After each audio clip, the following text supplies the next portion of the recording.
There is silly, stupid, outrageous money being thrown around to free agents right now. It's not just Trea Turner, although he's the latest beneficiary. Somehow Jacob deGrom got $185 million to pitch for the Rangers for the next 5 years. So this is a thing that's happening in baseball. Like, teams have identified who they want, and they're getting them no matter the cost. But if I'm Aaron Judge's agent, I'm merely pointing to that contract and I'm saying, my client has had 5 years better than any 1 year that Trea Turner has had. The contract my client is going to sign is going to start with a 4 or a 5. Yeah. In all seriousness, Trea Turner is only a year younger than Aaron Judge. He does not have old man skills like Aaron Judge does. And the fact that he's worth that means that Hal Steinbrenner's stomach sunk when that news came across the wire. No, but the Yankees were busy too. They re-signed Brian Cashman, so they're in good shape here too. So Trea Turner signed, Jacob deGrom signed, the Yankees signed Brian Cashman. I'm sure their fans are handling that really well.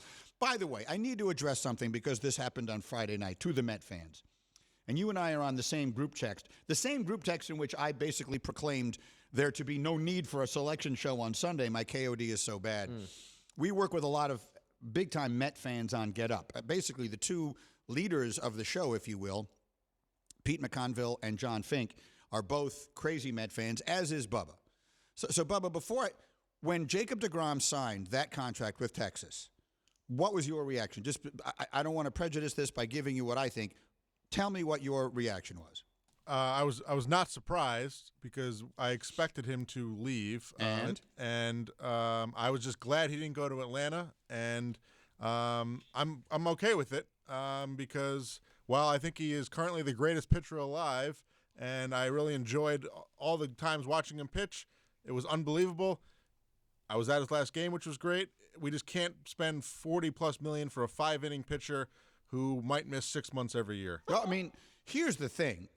I'll take it a step farther as one who is not a fan of the team. You dodged a bullet by not signing that. That is going to wind up being the worst contract in the sport immediately. I'm going to put the over-under on the number of innings that Jacob deGrom pitches. He's got a $185 million contract. Mm-hmm. Will he throw 185 innings for them? Yes, he will throw 185 innings. Much more? Not that much more. If I put the over-under, so 5 years, will he make 50 starts for that team? I think 50. Yes, that's a good number, though. That's a good line. That's 10 a year, right? So that's like that. Look where you're going with this. Over the next 5 years, for example, Justin Verlander might start 150 games. Look, I've been watching baseball all my life. My elbow hurts watching Jacob deGrom pitch.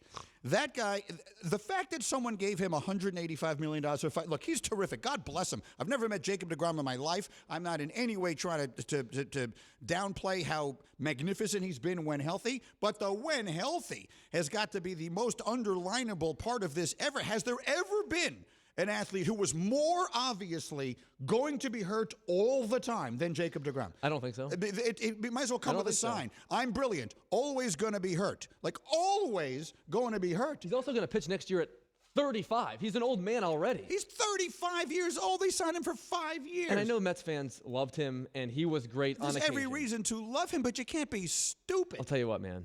He stole a lot of money from the Mets. He made zero effort to pitch through anything over the last 2 years. Jacob deGrom got 193 outs. He pitched 64 innings.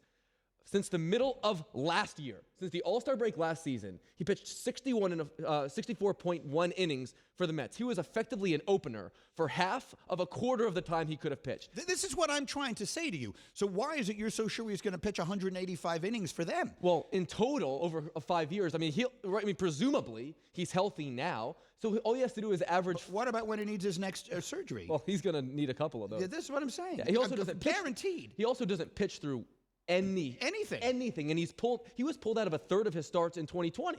So, yes, I think he's the best pitcher in the world right now and the best I've probably seen since, late 90s Pedro. But he's like a boutique piece. Like, the only team that could have afforded to absorb that salary is the Dodgers. The Rangers are going to wind up wasting a lot of money. All right, so what else? So I've just stolen your green light here. Go. What else does everybody need to know? Well, Justin Verlander signed a 2-year, $86.5 million contract with the Mets. Much better.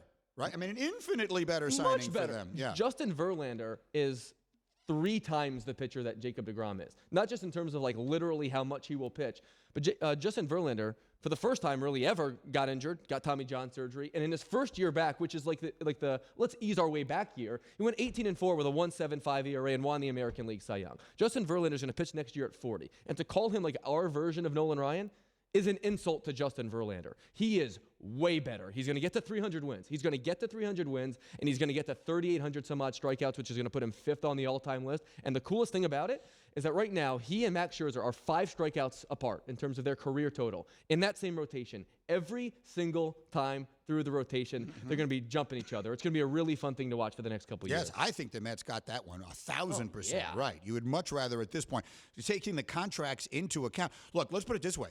I think that Verlander gives you more in those 2 years than deGrom will give them in 5. Oh, I love that. You don't? I agree, but I love the framing of that. I think he will provide more value for the Mets in the next 2 years than deGrom will for the Rangers in the next 5. I love that. Yeah, and he's cost them $100 million less. It's $100 million you can go spend on infielders. I mean, whatever else is you want to do. Is there Shohei else? Ohtani. Yeah, well, but Shohei Ohtani would be the big one. Go ahead, Nuno. I mean, but you're missing the biggest news. I mean, I know you mentioned it real quick. I mean, the Yankees signed Brian Cashman. Let's have a parade, because he's done a great job. Like, if this team gets embarrassed, like, how? When are you going to lose your job? Like, after getting embarrassed, completely embarrassed by the Astros. Like, if that doesn't scream like, hey, you need to move on, I don't know what is. Like, there's going to be a press. This is how it's going to play out today, by the way. I'm going to be watching, Portugal, Switzerland. I'm going to be dying with every single second. And then I'm going to see, a Jeff Passan tweet, Aaron Judge signed with the Giants or the Dodgers. Like, that's going to be my life today. I think Aaron Judge is going to leave the Yankees. Thank you for watching ESPN on YouTube. For live streaming sports and premium content, subscribe to ESPN+.